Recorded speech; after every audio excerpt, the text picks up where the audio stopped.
Hello Internet, and welcome to my live reaction for Boruto, Naruto Next Generations, Chapter 51. When we last left our heroes, Boruto had taken Isshiki to another dimension, Naruto and Sasuke quickly followed, and there the fight began anew.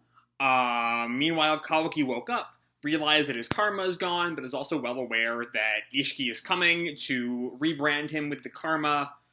And then back with the fight.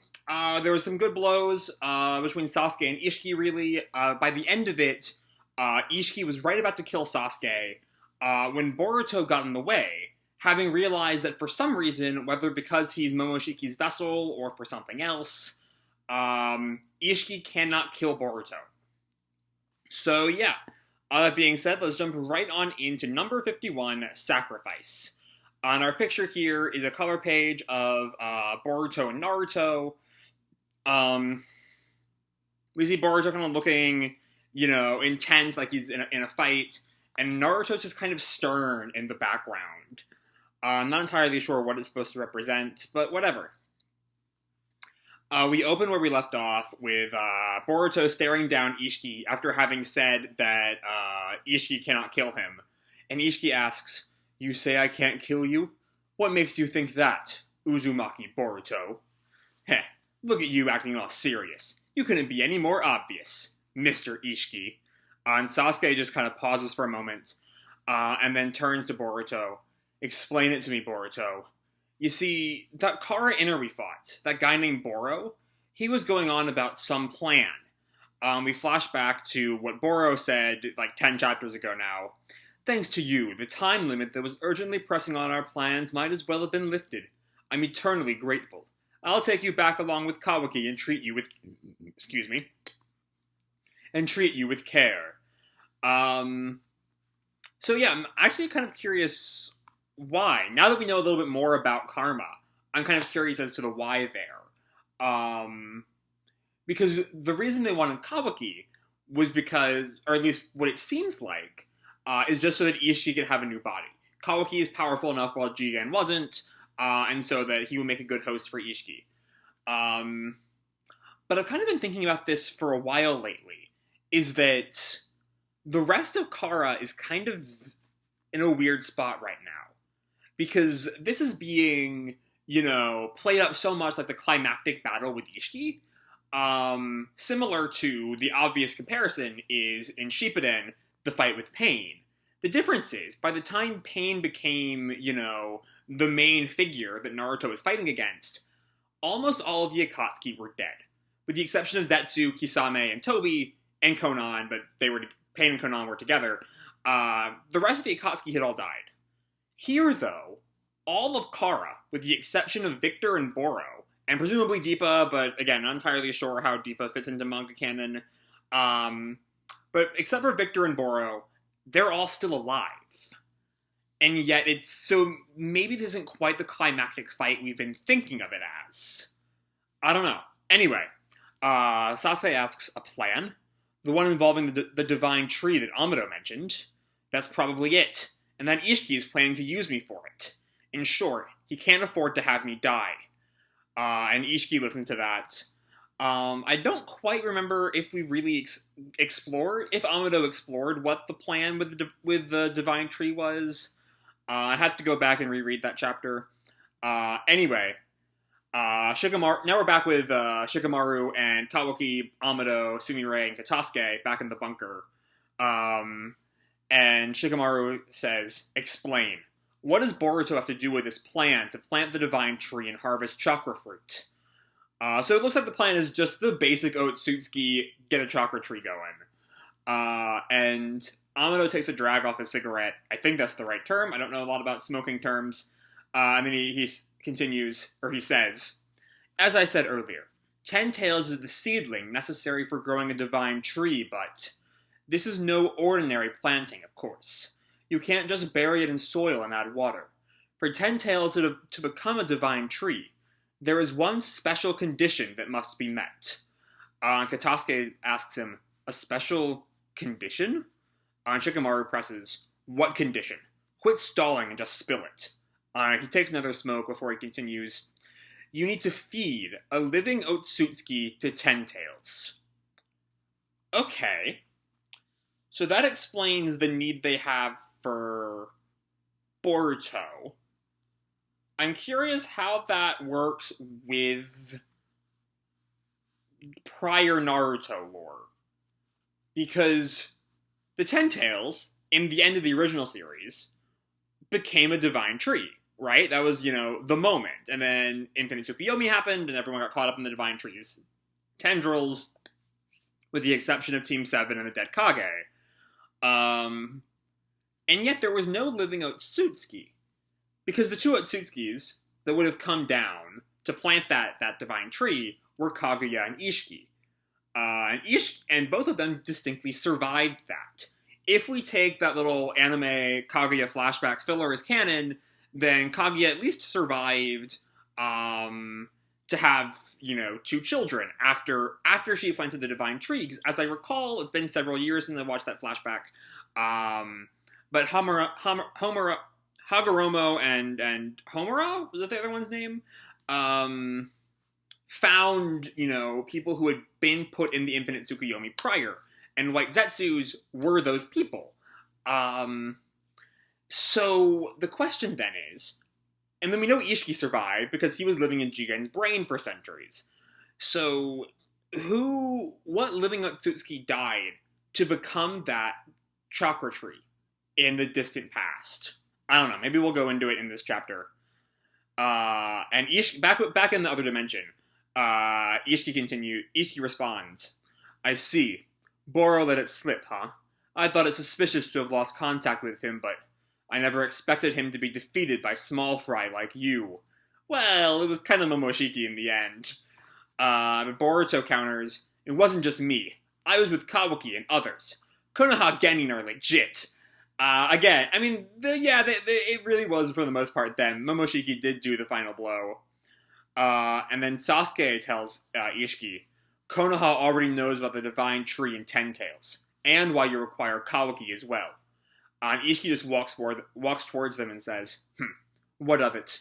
What good is that knowledge when you don't have the power to stop me? And as he walks closer, Boruto yells at him, all right, hold it right there. Don't move any closer, you'll regret it. Isshiki stops and looks up at him, and Boruto draws his kunai knife. And Sasuke asks, Boruto? And Boruto points it at his own throat. I meant it when I said that Konoha Genin are legit. And Sasuke looked at him. Boruto, don't you dare move even one finger. I won't hesitate to do it. He's almost certainly bluffing.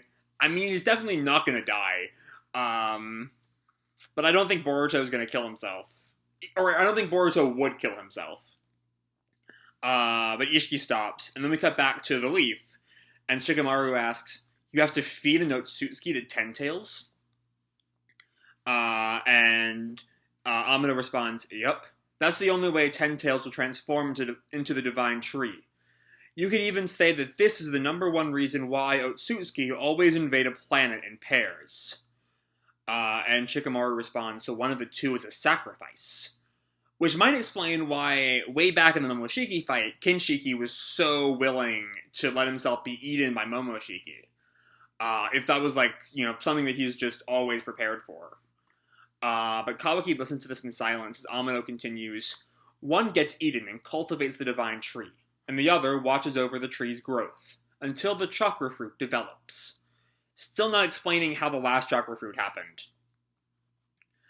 And Katasuke just asks, the chakra fruit is so desirable that one would sacrifice one's own life in order to obtain it? But Amino counters, it does seem rather aberrant. However, don't forget, Kawaki chimes in, they have the karma. Oh yeah, so they wouldn't die because if they implant the karma before they're eaten, they'll just come back. Which would mean, when did Isshiki and or Kaguya do it before? I'm not entirely sure that matters, but I'm kind of curious how if it Isshiki is the one whose timeline we have the most questions about. Just because we spent a little bit of time with Kaguya, Though I will say, I brought up the anime flashback about Kaguya earlier, and I'm not entirely sure how much we can trust it, given that Isshiki was nowhere to be seen in that. And so it might make more sense to treat that as non-canon. At least the pre Hagoromo and Homura parts. Just because, like, in canon, Isshiki should have been there. And the fact that he isn't kind of calls the whole thing into question. Anyway, let's continue. Kawaki says they have the karma. And Amano responds, precisely. The sacrificial Otsutsuki uses karma to prepare a vessel ahead of time for resurrecting later. And Shikamaru glares, I see. Pretty convenient. And now Sumire responds. Didn't Isshiki come to this planet with Kaguya long ago? So they were planning to grow a divine tree using this method? And Amano responds, I'm pretty sure that was the plan, at least on Ishki's part. Kaguya, being lower ranked, would have been the sacrifice. That was how it was supposed to go. But as I just told you, Kaguya turned traitor and the plan stalled. Isshiki was forced to live as a parasite inside Jigen's body, and go on with the plan without Kaguya. But then, so now that we're directly addressing this, there has to be an answer to my questions about how did the last divine tree form. So let's see what it is. Shikamaru responds, by that you mean that Isshiki would have to feed himself to Ten Tails to make the divine tree grow. Exactly. Because there were no other Otsutsuki. And Sumire suddenly has a revelation. Oh! And Shikamaru looks at her. What is it, Sumire? Tell us. Kawaki also looks at her. Other Otsutsuki? You can't mean Isshiki plans to use Boruto instead of himself as the sacrifice for Ten Tails? And that stopped Shikamaru. What? They only just figured this out? I figure that kind of went without saying. But Amano responds, excellent deductive skills, Kake Sumire. But that then leads to the question, though. So it seems that Isshiki, fed himself to the Ten Tails, because we know there was a Ten Tails last time. That goes without saying. We saw the Ten Tails last time. It's real. It happened. That can't be countered. And then this seemed that Isshiki planted a karma in something, and then fed himself to Ten Tails. And then sometime after, Isshiki was revived through the karma, and then was so weakened that he then had to shrink down and then plant himself into Jigen? Is that how it worked? It still just kind of seems wrong. Something about it doesn't quite add up to me. But anyway, let's continue. We then finally go back to the other world, where Boruto and Isshiki are still staring each other down. And Isshiki asks, excuse me, is that supposed to be a threat? And Boruto tells him, Think I won't go through with it? You're wrong. I'm prepared to die. I have been the moment I enter this battle. And Isshiki just looks at him for a moment before he shrinks down. Oh? Bastard! I told you not to move! And then Isshiki does the rational thing, and he shrinks down the knife. Gah! Damn it! He shrank it! And Sasuke tells Boruto, run, Boruto. Threats don't work against him. You can't risk getting caught. But we can't win against him. I don't know how much lifespan he has left, but our only hope is to try to buy enough time that it runs out. So yeah, Sasuke states a very, very grim view of the fight, that they kind of, given that Naruto and Sasuke together lost while he was stuck using Jigen's body, not even like this kind of mix of Jigen and Isshiki, just like normal Jigen. Now that he has presumably a little bit more power, that he's back to being Isshiki, it does not look great for the gang. And just then, Isshiki appears and kicks Sasuke in the head, slams him into the ground. And Boruto only looks in shock at the sudden appearance. And the cliff they're on collapses and Sasuke falls with the cliff. Boruto calls out, Sasuke! And just then, Isshiki summons a block, maybe right on top of Sasuke? Or a whole bunch of blocks right on top of Sasuke. And Isshiki just floats there, right next to Boruto. And Boruto looks up at him, Grr! Rasengan! And he goes to hit Isshiki, and then it just poofs away, because what did you expect would happen? And Isshiki grabs Boruto's wrist. Grr! I do not plan to kill you. In that, you are correct, Uzumaki Boruto. However, and then he just squeezes on Boruto's wrist, seemingly breaking it. I have no qualms about hurting you. And then he kicks Boruto, sends him flying, and Boruto hits the ground. Gah, I apologize for any misunderstanding. And then is that an arm or a foot? Is Isshiki barefoot? Haven't really gotten a look at his feet lately. But either a barefoot or it looks like a foot, yeah. So he steps on Boruto and starts to like crack his spine, it looks like. Ugh! Didn't you say you were prepared to die? That makes this easy. I'll let you in on the plan. You're going to get eaten by 10 tails. So now both sides are on the same page here. And now we come back to the Leaf Village with Shikamaru. Boruto is going to be 10 tails' food? And Sumire responds, you said that if the karma's extraction continues, Boruto would eventually become completely Otsutsuki. That's right. And from the looks of it, a fairly powerful one at that.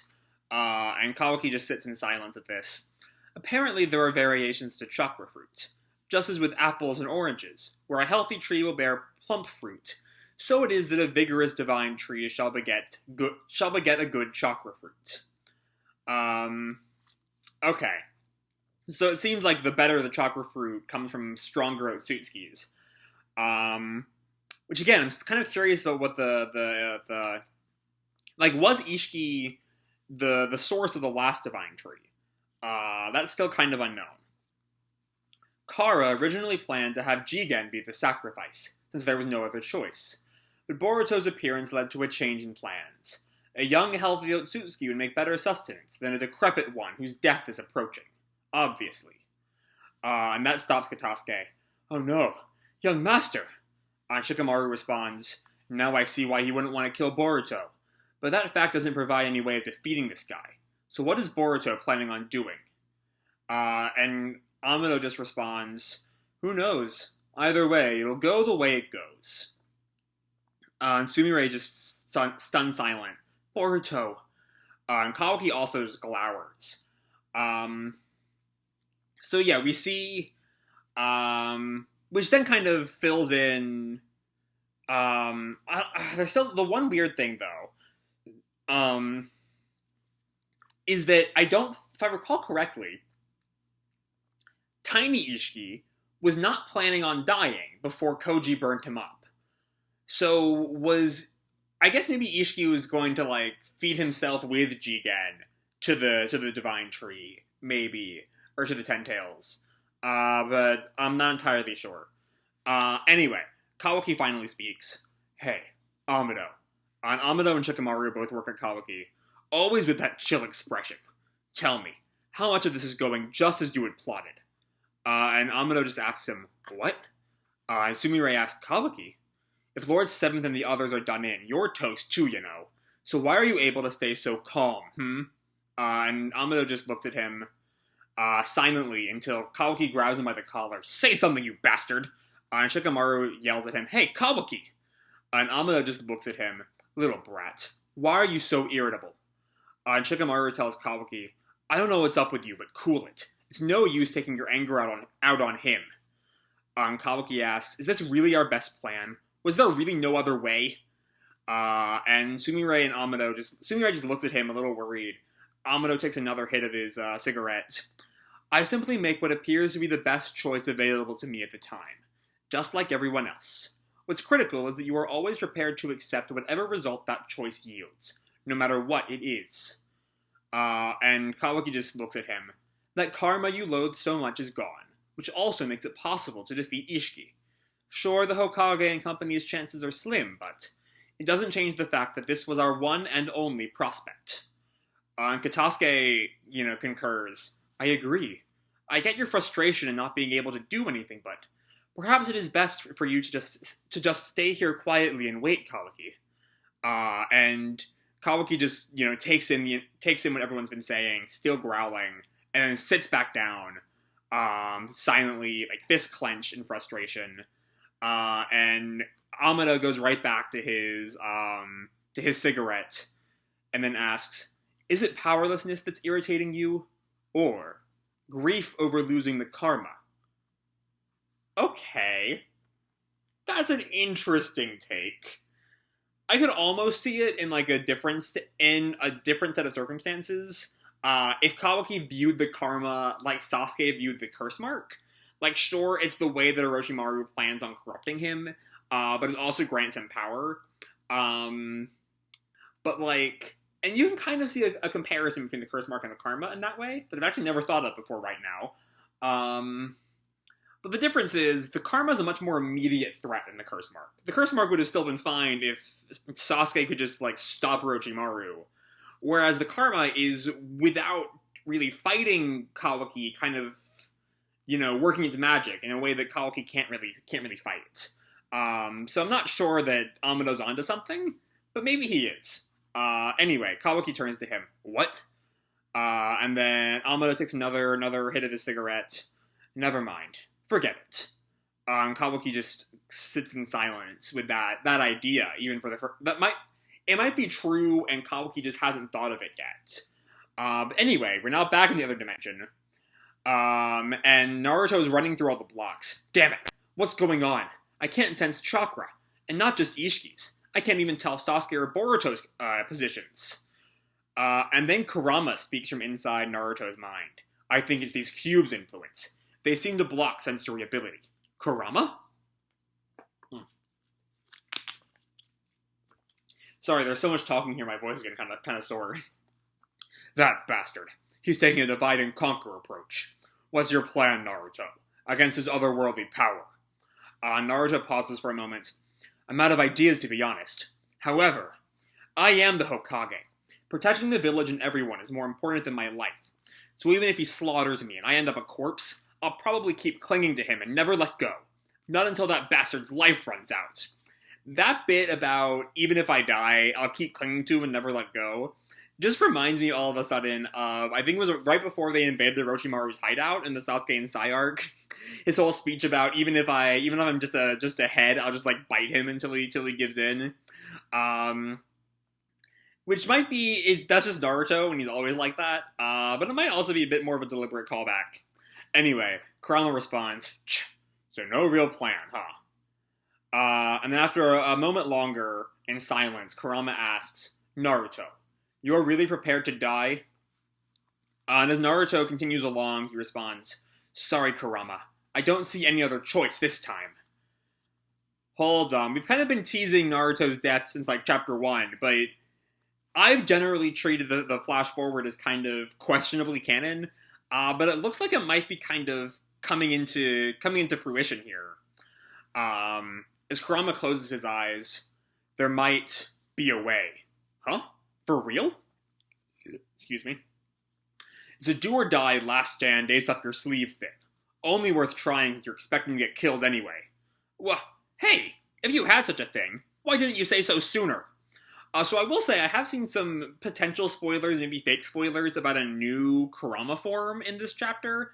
I saw them on like Facebook pages, which are hardly the most reputable sources of information. But there was like a fairly consistent image, and it being in the past couple of days as the new chapter was getting ready to launch, I was like, maybe there's something to it. And it looks like maybe there is. But we'll have to see. So Kurama kind of pauses for a moment. Because you'll die. Do this and it's over. Okay. And Naruto kind of takes that info in. But since you'll be killed either way, well, it's not a choice to make lightly. So you decide. And then we come back to Boruto and Isshiki, as Boruto is still standing on Isshiki is still standing on Boruto. You'll be devoured by 10 tails and die, in order to cultivate the divine tree. But don't despair. The divine tree shall consume all life on this planet anyway. So it's just a matter of when you die. Is he planning, though, on having Momoshiki be reborn first, and then Momoshiki implant his karma on someone else? Because I feel like Momoshiki would at least have to be reborn before this could happen. Like, if they need a full-on living Otsutsuki. And maybe Momoshiki might object to having his host be... Like, if Momoshiki is a higher rank than Kaguya and Isshiki, then you might object to being the one thrown into the Ten Tails. But also, that just kind of goes to show how little we understand about Otsutsuki society. I'm not entirely sure if we ever plan to find out a little more. But anyway. Just then, Naruto finally arrives and plants a firm kick in Isshiki's face. Isshiki kind of like slides. He's still very clearly like standing up. He's not really knocked off balance at all, but he is clearly bruised on his cheek. Naruto comes to Boruto. Boruto, you okay? Hang in there. And Boruto weakly, Dad, you gotta get away. You'll be killed. Come on, I'm the Hokage. Don't you worry about me. And Isshiki then responds, you should listen to your son. Though, if you reveal Kawaki's location, I'd be willing to let all of you go for now. And Naruto just looks at him and then, places Boruto on the ground and stands up. Dad! And Naruto stares down Isshiki. And the two of them look at each other, and then Naruto says, Kurama, I'm ready. You sure? Yeah, I've been prepared for a long time. From the day I became Hokage. No, actually, ever since I decided I wanted to be Hokage. And Kurama puts his hands together, and we see a cloud of smoke as everyone looks at whatever transformation Naruto's going through. Sasuke seems to understand what he's seeing first, and we see that new Ninetales cloak I had seen a colored version of on Facebook, as I said earlier, and it's it looks like he has like 3 tails up and like 3 tails down. They kind of look like claws almost, and we see like a fox ear from Naruto's head. We get a look at his face. We see like lines, kind of like the like a face paint looking thing on his face. We also see kind of like look like whiskers of the same type on his cheeks. And Sasuke looks up at him. That's Naruto? Ishii kind of like, braces himself from the force of the transformation. What's with his chakra? And Boruto looks at him, and we just see Naruto glare at Isshiki. Next chapter hits November 20th. Okay. This might actually be it for Naruto. I'm not entirely sure how I feel about that. If I discuss Naruto's death, I'm going to discuss it in 2 ways. In me, as a longtime Naruto fan who wants this man to just have a happy ending, and individually just as a story, which I think kind of we can separate those 2 things, because Naruto has been through so much. From hated by the village, finally, grabbing that found family however he could. First with a little bit with Shikamaru and Choji, though the lore has always been kind of shaky on Shikamaru and Choji's early friendship with him. We know that Shikamaru never hated him like the rest of the village did, but it's still just kind of a weird thing. To finally, Iruka's respect, to Team 7, to, the rest of the Konoha 12, to, after beating Pain, the village finally respecting him, to finally becoming Hokage. This man earned his happy ending. Through any definition of the term, he earned his happy ending.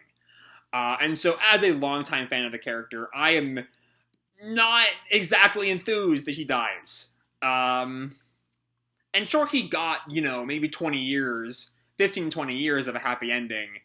But it still kind of hurts. And on the one hand, he may survive. We did think Guy would die from the 8 Gates. But that was specifically Naruto's part of the Sage of 6 Paths power that saved him. And I'm also not entirely sure Naruto still has that. Because I feel like that was on the arm that got destroyed. And the arm that Sasuke lost as well had his version. I'm also not sure that Sasuke's version of the Sage of 6 Paths power could heal. But the larger point is that I don't really see a way out of this. And as a fan of Naruto, I want Naruto to live. I mean, that kind of goes without saying. Though if we look at it just from a Boruto perspective, as hard as that may be, it is a sensible narrative decision. It's kind of the equivalent of the mentor dying is kind of an established trope for a good reason. We see it in in the third Hokage, in Jiraiya, leaving Naruto, like, Ben Kenobi is the quintessential dead master trope that helps the hero grow. And so it will, for Boruto's development, yeah, that works. I'm sure long-term Naruto fans will be incredibly incensed at the idea of Naruto dying for Boruto's character development, which is a take I had already seen people get mad at on Tumblr like months ago. And now that it seems to actually be happening, I'm sure that those people will take this very well. But yeah, well, I'm still excited to see one last cool form from Naruto. And I'm also curious why this form leads to Naruto's death. Like, it'd be one thing if it, like, maybe it extracts Kurama from Naruto, and because he's Jinchuriki, he would die after he gets his tailed beast extracted. Maybe, though he would survive for a little bit, because he isn't Uzumaki. And I know Kushina survived for a while after Kurama got extracted from her. I don't remember if she would have lived had she not stepped in front of the claw with Minato. But either way, it's not looking good for Naruto. I mean, probably will die here. But yeah, beyond that, we get a little bit more insight on the Kara plan to create the Divine Tree.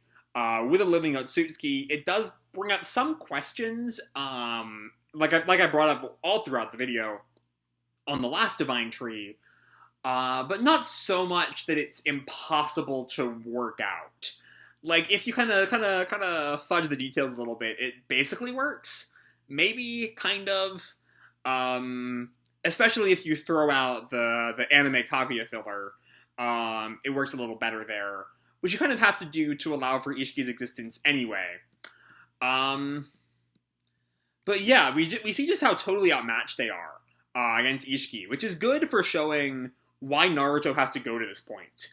It was something that was, I remember, praise brought up way back during Guy versus Madara, how Guy went through 7 gates for a good chunk of that fight before realizing that would not be enough, and so he had to go 8 gates. And while we don't get that quite here, we've already seen, how much Naruto and Sasuke struggled against Jigen. That now a more stronger version of Isshiki, they stand no chance. And so it's very believable why this would be the point. Where Naruto has to, like, draw his line in the sand. Even if I die, the Hokage has to go out protecting people. And yeah, I don't know. I had a thought right at the edge of my mouth, and I lost track of it. But yeah, I don't see Naruto getting out of this. Even with what, presumably Isshiki Kawaki, which is another thing, one more thing. If Isshiki still gets his hands on Kawaki, which of course makes sense from a narrative standpoint, because, like, if he just dies, if the main villain dies here, it's kinda, what? But, like, that kind of makes Naruto's sacrifice here kind of meaningless? Or maybe not meaningless. We'll see exactly what happens with it. I don't know. There's a lot here, and there's a lot to think about, as we can see by the length of this video. But yeah, I really did love this chapter. As much as I am not happy to see Naruto die, I don't know. What's going to happen to the Leaf Village, also? Are they going to go back to Kakashi as Hokage? Kakashi certainly won't like that if what we've seen of him in the Boruto anime is anything to go by. The man just wants to retire. But also, if this happens, he might see that he kind of can't retire right now. Or are they going to go for an 8th Hokage? Like, Naruto is definitely... Or not Naruto. Konohamaru is definitely not ready to be Hokage yet, so it won't be him. I can't imagine Sasuke or Shikamaru as Hokage. I don't know. I'm kind of just going on tangents here at this point. But yeah, this really does look like it could be the end for Naruto. Maybe as early as the end of next chapter. At the very least, next chapter will be one hell of a final showcase for Naruto at his absolute strongest. And for that, at least, I am very excited. Now, what comes after that, we'll see how excited I am for that. But yeah, that's all I have to say. All I have to say. It's 35 fucking minutes. That's all I have to say for this video. Hope you all enjoyed the chapter and the video itself. If you did, feel free to drop me a like or subscribe or you know, do whatever makes you happy, you know? And remember, your life is your own, okay? Bye!